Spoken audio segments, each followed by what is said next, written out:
It's a pleasure to welcome to the show Hopkins goalie Kat Garvey. Kat, welcome to the show.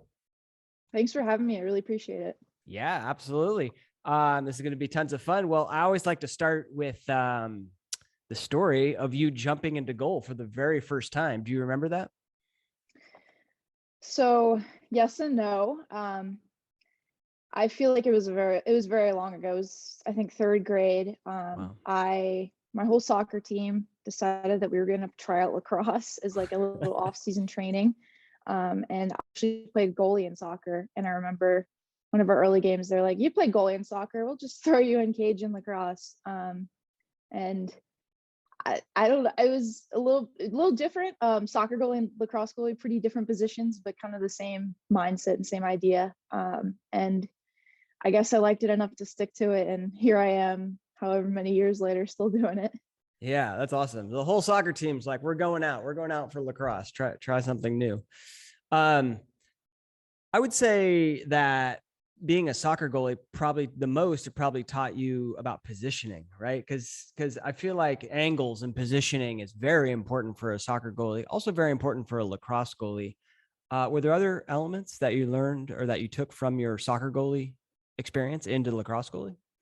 Yeah, so I feel like one that really helped me was like not being afraid of the ball, because like in soccer, like you're kind of throwing yourself behind the ball at all times to try to like save shots. So Yeah. that really kind of helped me younger. That I know a lot of younger goalies kind of struggle with that, because obviously it sucks to get hit with a hard rubber ball every once in a while.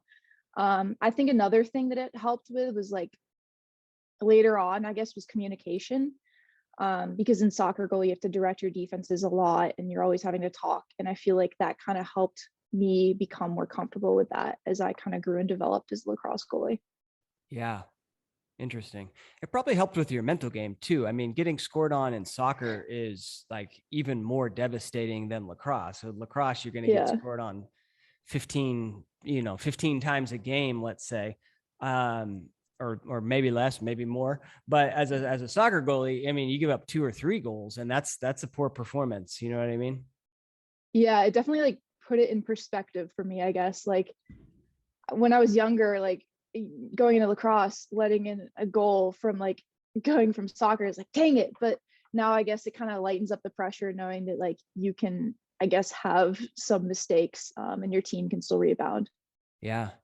So how did you go about learning how to make saves as a young athlete in lacrosse? Yeah. So my fifth grade coach, he's from the Maryland area, so he was pretty like well established with lacrosse, and his brother played college goalie at Maryland, I believe. I'm not 100% confident in that, but he really like Coach Reifler really taught me a lot of drills and would take me out practice and do like teach me how to step and do my body positioning and how to hold my stick right. Mm-hmm. And I'm really grateful for him to kind of get me started. And then as I moved on to middle school lacrosse, my first goalie coach, her name was Eli. She was a college goalie at a local Division II school, and she really kind of helped me jump from like the basic beginner level to more like of an advanced level. And being in Florida, there's not really many like knowledgeable goalie coaches. I would say there's maybe like a handful, at least I know of, in Central Florida. So a lot of it growing up was Googling like goalie drills, lacrosse goalie drills. And if I'm being 100% honest, like I was looking at Lax Goalie Rat when I was in like middle school, like trying to figure out different drills that I could do. So that's like really awesome to be able to have those internet resources, I think, especially for non hotbed people. Awesome. Well, I'm glad you found my stuff and now you're on the Yeah. show. And now you're on the show. It all comes full circle, right? Yeah.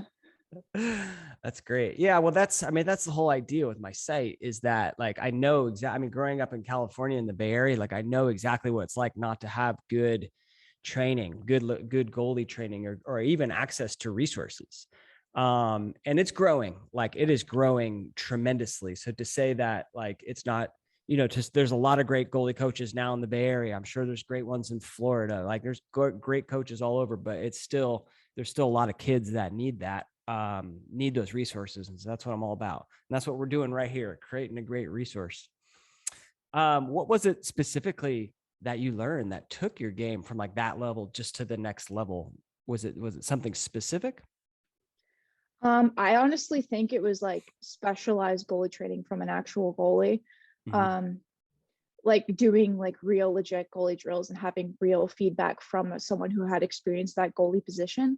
Mm-hmm. Um, and I was really big into like asking for stuff that I could do on my own and do extra stuff. And I feel like doing extra drills and extra, I guess, self-help on your own outside of your club practice and like your school practice is really kind of what gets you from like basic to more advanced levels, at least from my own perspective. Yeah, that's a great point. What do you like to do to get better these days? Is it a lot of those drills, wall ball? Is it just take shots? What's kind of your training regimen? That's a good question. I kind of try to feel it out, see like how I'm doing in practice and in games, and see what my needs are that need to be fulfilled. Mm-hmm. I do a lot of, so I have some teammates that I'll like grab after practice and do extra shots on. Most of the time though, like when I'm home and away from maybe people that can shoot on me, I do a lot of tennis ball work with my mom. She played tennis. So she hits balls at me and I get to do like quick reaction stuff, and a lot of hand-eye stuff for sure. Um, One of the sessions in at the last goalie summit is like a hand-eye coordination session, and I actually listened to it on the flight back from Florida, and that was really helpful for different individual stuff that I could do. Yeah, awesome. Jay Fulco, Coach Jay Fulco. Yeah, Yeah, yeah, he was great. Well, I'm glad you caught that session. Do you play tennis? Just your mom. just my mom. Oh, she tried to get me to play. I could never figure out how to keep the ball in the court. It's interesting because Drake Porter, Yeah. goalie. Yeah. So he did a session in the last goalie summit, and someone asked him, like, where do you see the lacrosse position going, like in the future? And he Mhm. said, a lot like tennis, training a lot like tennis. And you even see it with a lot of goalies these days, like the way they kind of, there's this move in tennis where when someone's getting ready to serve, right, you do a split step where you kind of like jump up, rebalance your weight, and then when you land, you're ready to like explode in either direction. Yeah. And you kind of see lacrosse goalies doing that now. We're like, I don't know if you do it, but like kind of when you change arc, just like doing like a little hop to get set in your stance. Do you do that? Uh, Sometimes, sometimes my coaches are like, you need to stay stationary, stay set. But honestly, I feel like everyone's like their own unique goalie, and there's not one specific style that works for everyone. And I feel like you should kind of let goalies have that freedom to do what they feel ready to make saves doing, you know? So like if Yeah. getting set and doing that like splits gets you ready to explode to the ball, then I feel like um do what makes you happy, you know? Yeah, that's 100% my philosophy. There's so many different goalies, each with their different set of attributes. Mhm. Some are short, some are tall, some are stocky, some are thin, right? And you got to play your own game and sort of find those goalies that you can model your game after. I'm curious for you, like who are those goalies? Who did you kind of learn from? Yeah, so as I mentioned, Eli Delisle, who was a Division II All-American goalie in at Rollins College in Winter Park, where I was from. She was like one of the first lacrosse goalies that I ever like watched and like I guess like looked up to. And she was like really active and ran all over the field and picking off passes and stuff. And in high school, I definitely really tried to model my game after that because I just view that as more fun. Mm-hmm. And then obviously Devin Wills was like the first like mainstream like active women's lacrosse goalie. Growing up, I used to like get so excited when the U.S. national team would come to Disney World and do their little like tournament and do a clinic. And I guess also once I got into high school, watching Kaylee Waters on UNC, she kind of her story about how she didn't really like play and start all the time, but would get thrown in big moments and still be amazing. I kind of really loved seeing that perspective. And I guess still to this day, I still watch tons of different college goalies and try to like learn from my peers because I feel like you can never really stop like looking up and learning from others, like and always being a student of the game. And I just kind of like I don't know. I enjoy like watching others and seeing what is working for others and what may not be working from others, and see how I can incorporate that into my game. That's awesome. I love doing that too. I love watching goalies, and just, I mean, I love the sport so much, and just watching goalies, and it's so much fun. But that's cool that you're able to do that. Do you watch tape of yourself as well? So if I have a poor game, I would say that I definitely focus on the film a little bit more. But yeah, obviously, like getting broken down at our film sessions with the team, I definitely watch that. I'd say I honestly watch other goalies more than myself, because I get so self-critical to the point where it may be a little bit negative at times. So just kind of balancing that and like figuring out a healthy kind of balance and being like smart with that, definitely. Yeah, love it. What was the recruiting process like for you? So in high school, you start to get some attention at lacrosse. I guess first question, at what point did you say like, all right, I'm all in on lacrosse? So the summer between 7th and 8th grade, I believe, my parents are like, okay, you need to pick club soccer, club lacrosse, because obviously you can't do both. And I literally thought to myself in my head, I should have known I was going to go into like math and science. I was like, which one statistically do I have a better shot at being successful in? And I was like, I'm going to pick lacrosse. So that was kind of when I chose that. And then I started going to the IWLCA recruiting tournaments as an 8th grader, because wasn't a goalie for my club's high school sophomore team. So I guess one of my first tournaments I played at, afterwards, my coach was like, yeah, like coaches were asking about you. And I guess that kind of like changed my perspective. Like, oh, I could actually like take this somewhere. I could get an education through lacrosse. And that kind of, I guess, sprung me forward into wanting to go into recruiting and looking at schools. But being from Florida, it's tough. Like, you have to travel like by yourself to tournaments with your teams. Like my parents never really got to see me play club. I remember one school I was looking at, I was at the camp and they're like, oh yeah, we don't really recruit girls from Florida. So that was kind of a tough pill to swallow. And also I played on 3 different club teams throughout high school because of numbers and having like clubs folding and having to find new clubs. So it was definitely a challenge for me, but I'm lucky that I committed before my sophomore year, or either sophomore or junior year, to Hopkins. And I'm really grateful that I did, because right after my club team that helped me get recruited folded. So it was definitely kind of an experience in and of itself. Yeah, interesting. What would you recommend to those young athletes in a place like Florida nowadays, if they're considering if they want to play college lacrosse? So I would say that it's definitely grown so much since 6-7 years ago when I was looking to get recruited. Like some of the best people in the country, like Caitlin Wurzberger, are from Florida. So I definitely feel like it's a lot more like coaches are a lot more open to recruiting girls from all different areas. But honestly, like there's resources out there, like especially if you can't find like a goalie coach, you can use the internet. Like it's all like honestly up to you into reaching out to coaches and like taking it on yourself. And obviously camps are where a lot of the recruiting is done. So identifying schools that you like and you are interested in, and really making an effort to reach out to those coaches and get yourself seen, because no matter where you're from, you're going to be a sick lacrosse player if you like put your heart and soul into it. So obviously don't let where you're from kind of hold you back. Yeah, 100% agree. 100% agree. Especially these days with the internet, right? Like you can put together a little save tape and montage and, kind of use that as your resume to at least get your foot in the door, right? You're not going to get recruited based off of that, but at least you get your foot in the door, and then maybe like they send somebody to a tournament or you go to a tournament where they're at. So yeah, actually for Hopkins, they were the first school I talked to.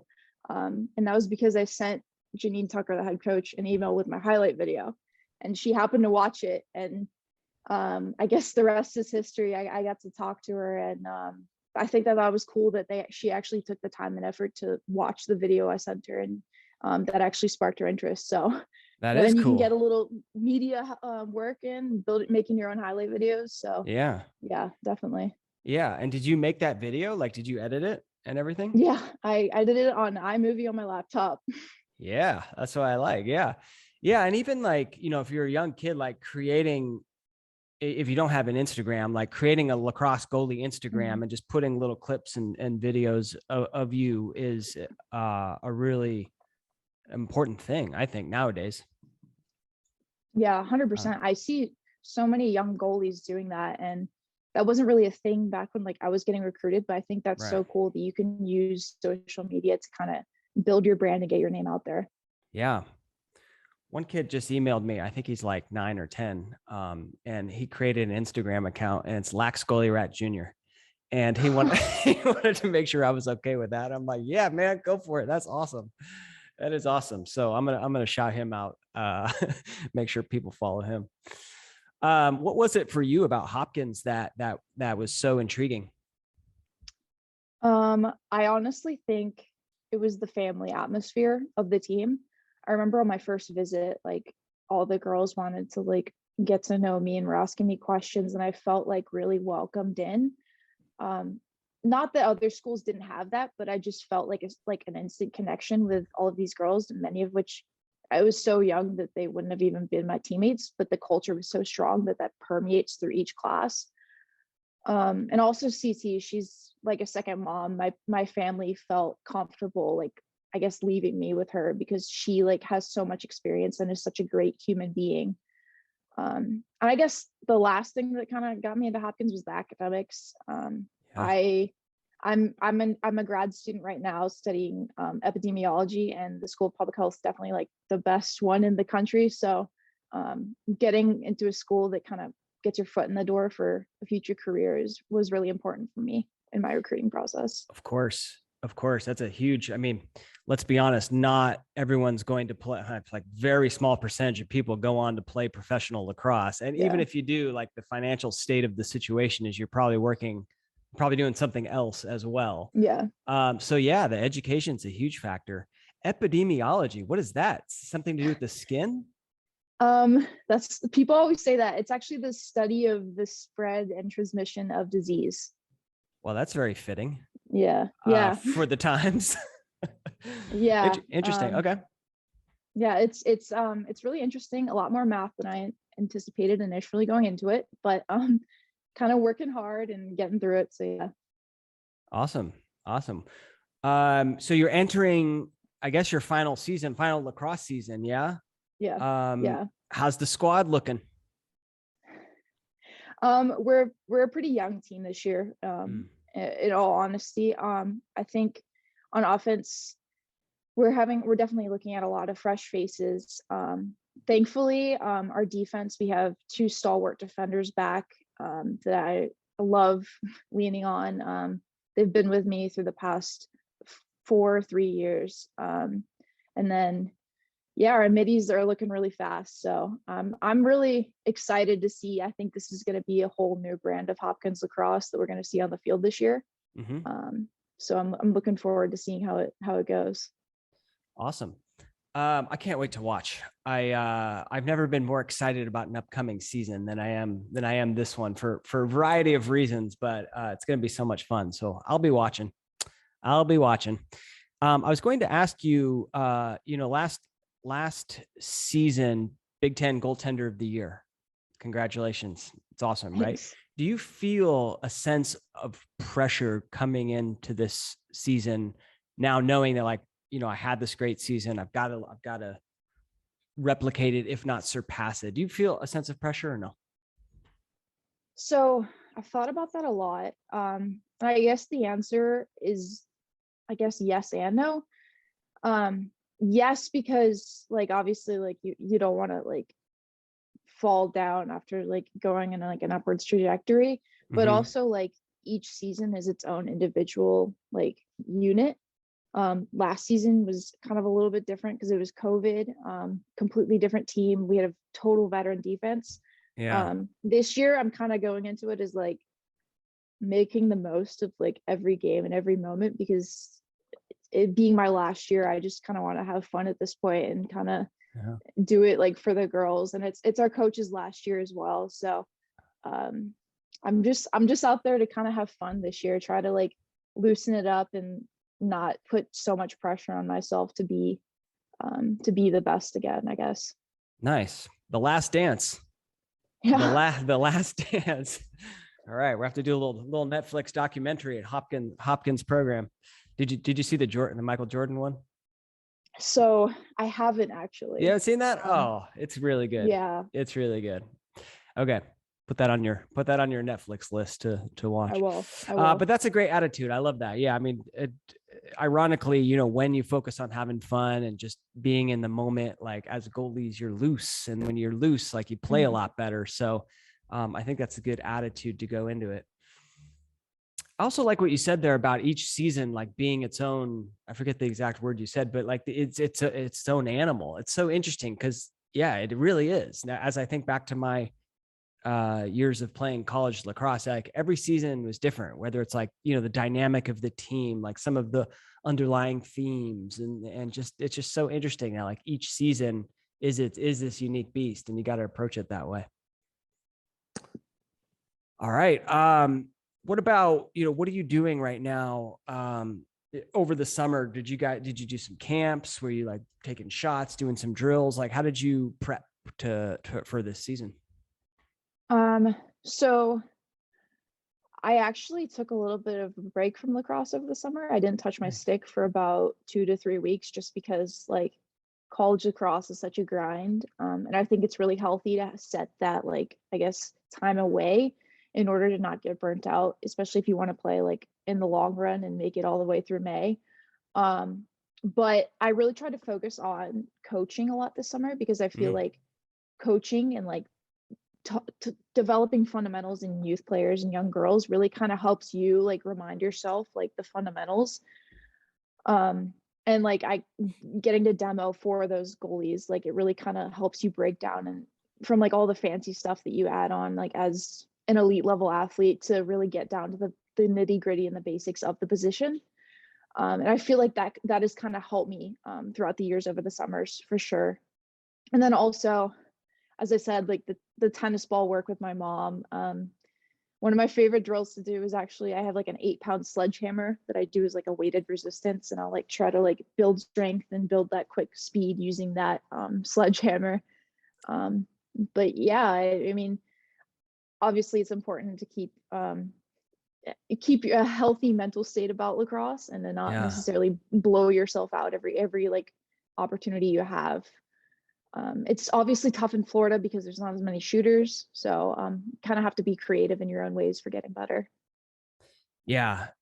So there's a lot of good points you just said right there, but breaking them down, like, you know, if you ever feel yourself losing passion for the game, it's time for a break. It's time for a break. Cause like you said, like, you know, not even just college lacrosse, but just being a goalie takes a toll on you. And sometimes like your body just needs 2 to 3 weeks of no shots.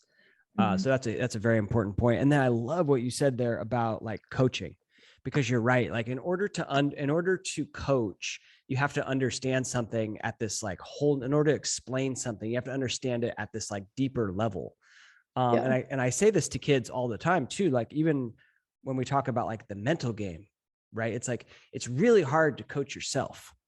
It's Mm-hmm. really like you go through this mental struggle, and you like what you it's hard to say the thing you need to hear to yourself, but all of a sudden you say, hey, what would you say to a kid who's going through that same thing? And they're like, oh well, Yeah.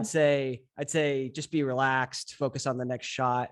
Right? It's easy to coach somebody else, but when you do that, you're also coaching yourself. So I love that point. Thank you for bringing that up.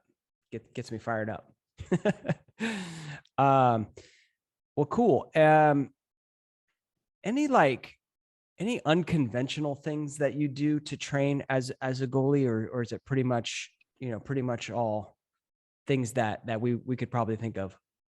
Yeah. So I love that you brought that up. I starting 2 years ago, I there's like a little like workout room that I don't know if I'm actually allowed to be going into on campus, but they have like speed bags for like hand-eye coordination and jump ropes.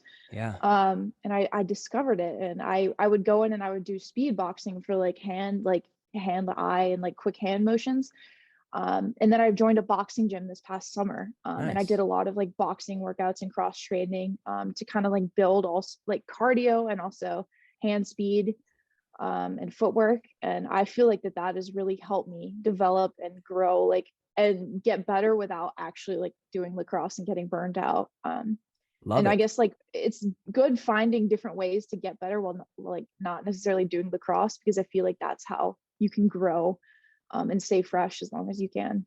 Yeah. Love it. Love it. Is there a certain element of your goalie game that you're really working on improving right now? So right now I'm focused on staying patient. I feel like obviously in drills when like people are faking and especially in shooting drills where there's not necessarily defense, a lot of times attackers are throwing tons of fakes in, and I feel like I bite on either the first or the second fake.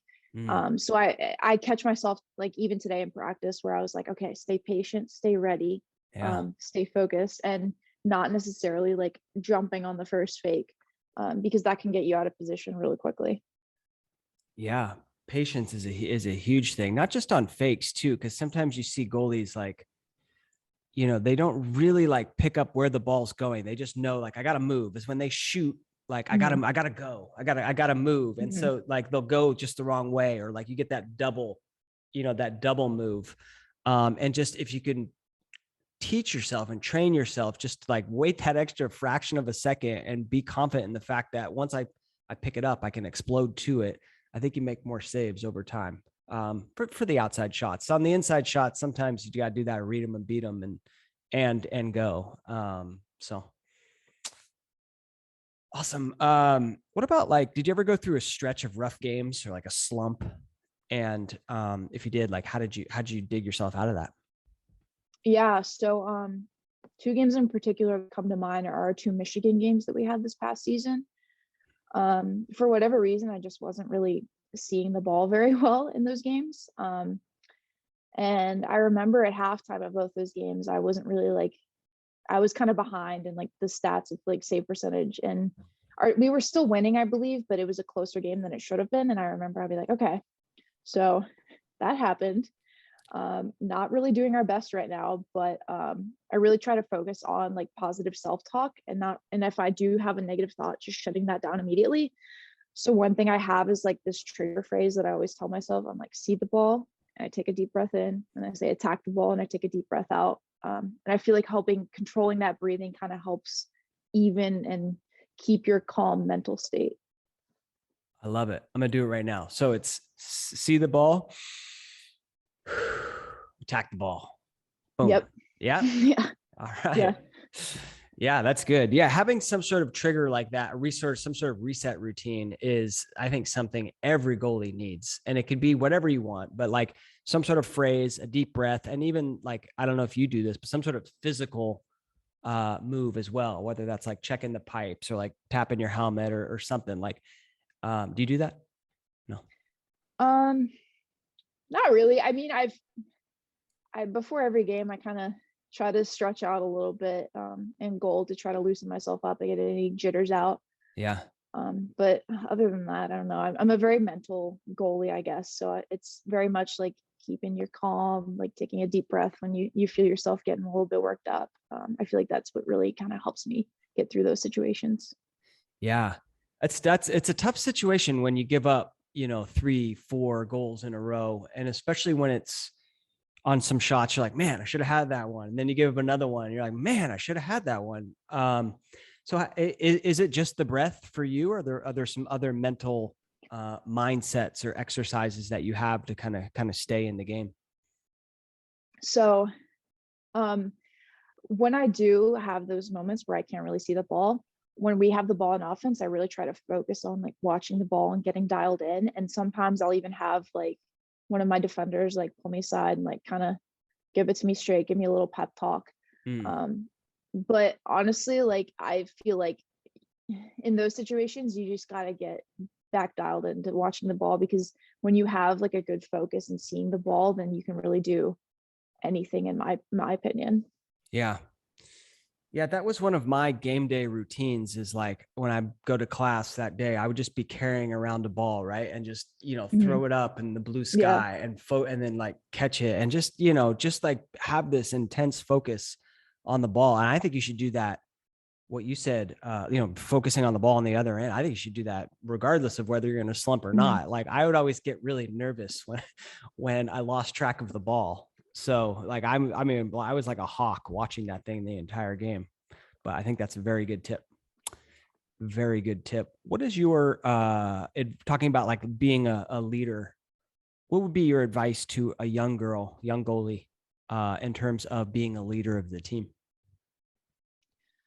Okay, so I would say that as a goalie, it's kind of inherently built into the position that you are a leader. You're kind of seeing the defense from a different perspective and seeing the field from a total different perspective.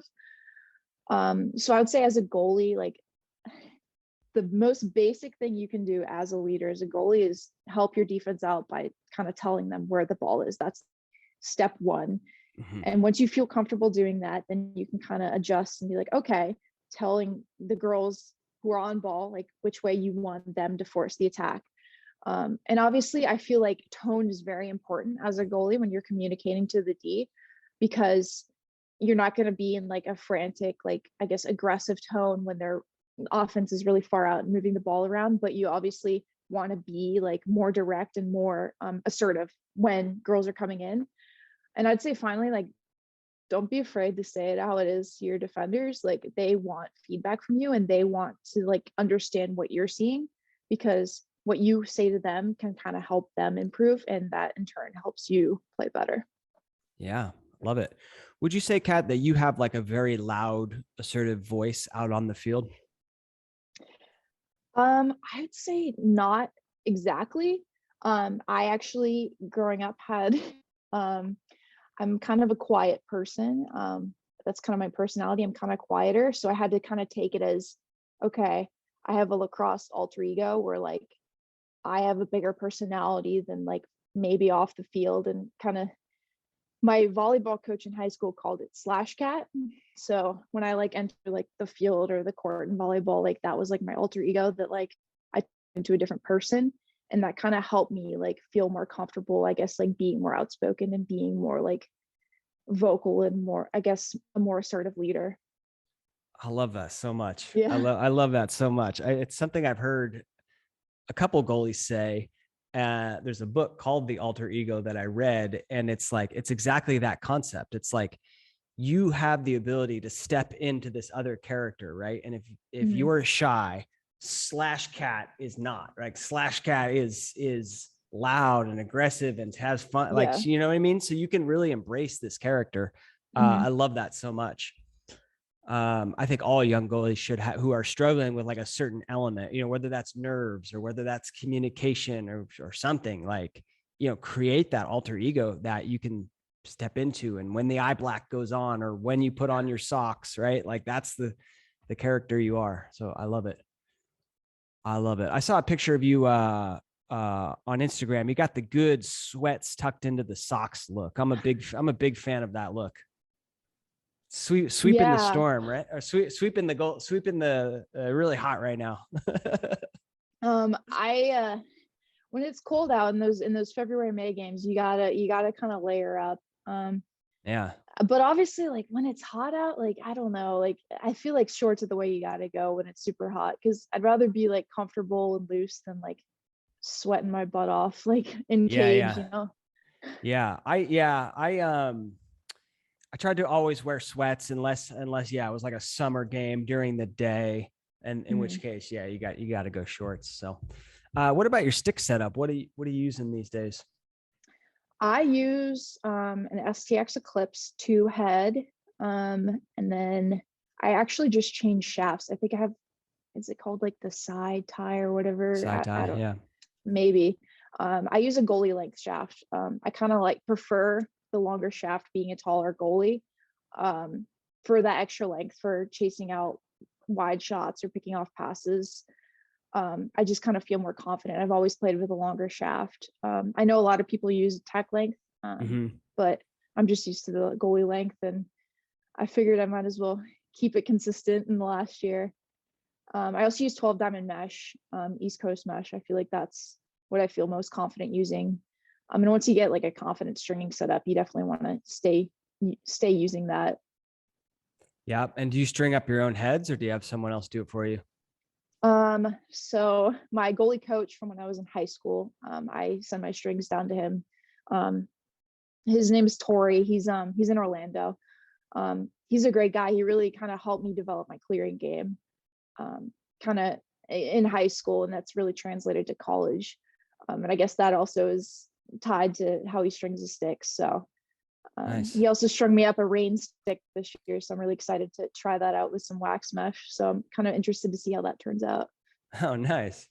Awesome. How did he help you with the clearing game? And that's one of the things that, a lot of young girls, guys too, for that matter, but I get it more from the young girl goalies about, like, they really have trouble with the clearing game. What's, how would you, what advice would you give them?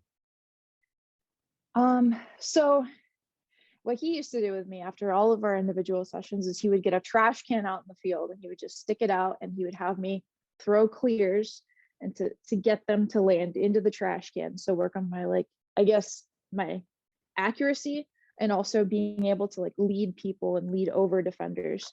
So that's a drill that I still do, like, to this day when I'm on my own. Like, even when I was up at Hopkins last summer, I would pull a trash can from the side of the field out into the field and practice my clears throwing into the trash can.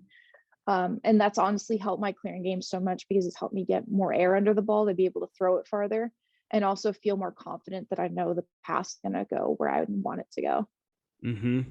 That's a big part of it, is the confidence, and whatever you got to do to build that confidence. A lot of times it's hitting the wall, right? And just being confident in your stick. But then, like, so then when you got that confidence, and now all of a sudden you see like a girl's, has a 2 or 3 foot step on her defender, like, I've got the confidence to make that pass, right? Whereas before you might not, and then all of a sudden you're panicking because someone's on you, and it's this whole thing. So all right, that's really good tip. Well, awesome. Thank you, Kat, for coming on the show. Tons of fun. Like I said, I'll be watching you play this year. Good luck in your guys' upcoming season. Games starting pretty soon, huh? A couple weeks? Yeah, our first game is February 12th, so I'm really pumped. Nice. February 12th against? VCU. VCU. All right. Well, like I said, good luck in the upcoming season. Thank you for coming on. And if you had to leave the Goldies out there with one final piece of advice, what would that be? I would say, don't be afraid to be true to yourself. Everyone's their own unique individual and their own unique goalie. And I think that's one of the beauties of the goalie position, is it lets people kind of express their own unique traits and unique abilities. And I feel like, honestly, just like, be yourself out there, have fun, and don't be afraid to be judged, or be afraid of, like, you have to fit into one mold. Everyone's their own unique goalie, and just be yourself. Very well said. Kat, thank you so much. Yeah, thank you.